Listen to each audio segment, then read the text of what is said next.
So that's really where you gain your success, is thinking like Amazon. But I love arbitrage because all of you got that first sale and you go, yippee, it works, right? And then you start getting more of a vision. Talking to Lisa, you start, as the success continues, you start to get more and more of a vision. But so, yeah, like you said, it's not necessarily that you line up with all of that with day one. You can work up into it because you're starting small and building up. When we started the arbitrage model, it's you're flipping products. You're a product flipper.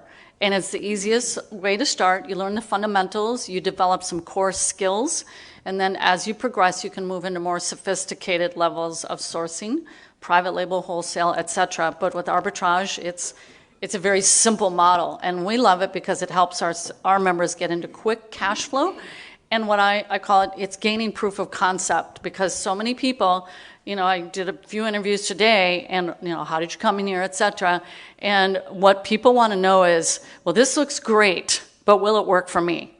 And I understand right from the get-go, obviously, if you haven't really gotten in deep to know that it works, you're not lining up all the ducks in a row with the this and the this and the this and the that, all these requirements, and it's understandable. But once you see and you start getting, you get that first sale, and you'll never forget the thrill of, oh man, it worked, it really works. And then you dig your heels and you start building. And so, but what I love about Amazon is that they take people who have never had a business and they groom you up. And it is a status known as professional seller, professional. And like I tell people in my informational webinars, not Yahoo seller, or wannabe seller, or black hat seller, professional seller. And with our trainers, that is what we line up behind, is the vision that Amazon has, because that's how you succeed with Amazon, is being like Amazon's vision and what they want to do, which they are 100% customer centric. That's their first priority, is delivering a stellar customer experience, exceeding expectations so they can dominate the marketplace. So we have now our panel of experts, and give them a hand. And especially this lady, did she do a good job for you today? All right, so if you have a question, I'm going to just raise your hand, and I'm going to come to you, and you can hold the mic if you promise to give it back and not be a habitual talker where I have to grab it and wrestle it back from you, okay? And so just speak right into the mic so it'll pick up well. But first of all, why don't our expert panel welcome the live streamers and say a little bit about yourself. We might have people that don't have any idea. Hey there, welcome live streamers. Hello to you. This is Ann SIEG, founder of the E-Commerce Business School.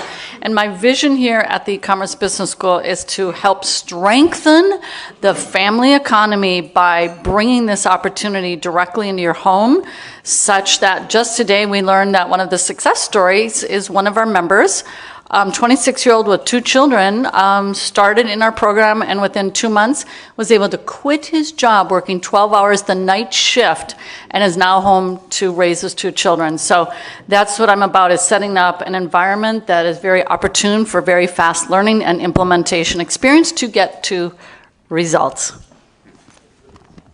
Awesome. And I'm Brian Cummings. I'm the Director of Training and Coaching for the E-Commerce Business School. I get to oversee this wonderful program. And what's special about this program is not the program, but the community, what you bring to it. And you are a pleasure to work with. Absolute pleasure. Hi, I'm DANITA ZANRE. I am a coach and trainer here at the E-Commerce Business School. I just finished presenting the Shop Your Way to Wealth workshop today. And so I'm trying to pretend I'm awake. And we really are happy to have you here. I am Candida Lillard. I am a coach and trainer. And tomorrow morning, you will get me as we go over online shopping profit system. And I have just loved getting to know each of you here and hanging out with you guys. Be persistent, right? Eventually, I think probably what is happening is you keep getting a robot who doesn't have really any authority to do anything. It's just, I think what happens is when that Amazon gets backlogged, especially, they have a certain a certain metric that they need to respond to you with a certain period of time. And if a real person can't look at it, you just get that same thing over and over again until you can finally get a real person involved. And so I just recommend that you be persistent about it and keep submitting the same thing. I actually have been very successful over time by submitting the same thing over and over and over again. Yeah, well, 4 times is not a lot yet, Rebecca. Keep at it. Keep at it, honey. Keep at it, because like I say, especially over where we are right now in post-holiday, you know, the whole time in the timing of this means that there's probably a lot of backlog, and I would just keep at it and keep at it and keep at it. The terms of service for Amazon, you've all agreed to be subject to what's they called, arbitration. Arbitration. And that's really as far as it goes. So Amazon doesn't have anybody that represents you. You can get an attorney and they'll help you in your case, and by submitting the right letters, it might influence Amazon to do something. But I think really it's appealing to Amazon. And you get somebody there. I like to make phone calls rather than typing a question in. And if I get the right person, they become my ombudsman. They become my representative with Amazon. You just keep at it. It's that persistence. And you find the right person and they say, oh yeah, I'll handle this for you. And they walk it through. And it seems like, why couldn't the first person have done that? It's just a matter of finding that right person, and it takes persistence. What about that arbitration you talked about? How does that work? You don't want to do that. Arbitration is in lieu of going to court. And so what kind of thing would merit going to court? I mean, let's say that you have, you have a brand that you're selling on Amazon and they shut your whole brand down. That kind of thing might. But at this level, we don't have to worry about that. I don't know anybody personally, any Amazon seller has actually gone to court or gone through arbitration with them. It really never comes to that. You can get it taken care of through seller support if you're persistent. Well, first of all, we don't call, right? There's no phone number for us to call Amazon. We open a case and ask them to call us, and they call you very quickly. So it's really a matter of whoever calls you, hoping that it's the right person. And if it's not, you thank them very much, and you go right back and you say, please call me. and you know, it's as with all things, and it's not just Amazon, as with all things, there are some people who are really looking to help you, and others who it's just their job to check a box. How many can, and we talked about that today, by giving them the right language in your requests and not giving them a lot of choice. You just say, when can I do, when can I expect, when will you? That has a tendency to give them the opportunity to do what we want them to do. If you lead them in the right direction, often they will do what we want them to do. So when it comes right down to it, in these situations, and you just have to keep trying. And it's also important to understand that while we want you to try to keep your account as clean as possible, and that, yes, if you can get that one IP infringement removed, that means that if you get another one, you don't have 2 now, right? But a lot of times people panic over one, or they panic over that first thing that happens to them. And it's just really understanding that unless you're really in the situation where they're planning on suspending you, that it might be better to focus your energy somewhere else. Everything about Amazon, as far as seller metrics, is a percentage. And so anytime you have a problem with Amazon, like you have a bad feedback, or you have an IP infringement, or anything that might be considered, or you forget to reply to an email within 24 hours, all of those kinds of things, it's really important that you can fix those things by simply selling more stuff, right? If everything is based on a percentage of what your other stats are, the more you sell, the smaller that percentage becomes of the one thing that was bad. If you've sold 10 items and you have one problem, that's 10%. If you've sold 10,000 items and you have one problem, it's 0.1%, 0.01%, right? So it's really important that you understand that everything that deals with these kinds of issues, seller metrics, are all percentage based, and they can be fixed simply by upping your game and having more perfect transactions so that they take away from that one bad transaction. So a brand means something. It identifies it gives a product or a product line an identity unto itself. So if you think about Sony has a particular mystique about it, or it means something to be a Sony product. Well, how many people here have heard of Stir Crazy Gifts? Only because of me, right? My brand really doesn't mean anything. But the reason I have it is so that within Amazon, at least, I can play the Amazon game to that next level. I want to be a branded company on Amazon. So you could say, okay, I'm just going to create a brand called Pedro's Gifts or something like that. And you could do it that. But if you want your brand to mean something about the product itself, I would wait until you know what it is that you want to sell, what you want to represent, what it means. Mm-hmm. It is a 9-month process to get a U.S. trademark, by the way, approximately 9 months, could take even longer than that, and brand registry requires that you have a U.S. trademark.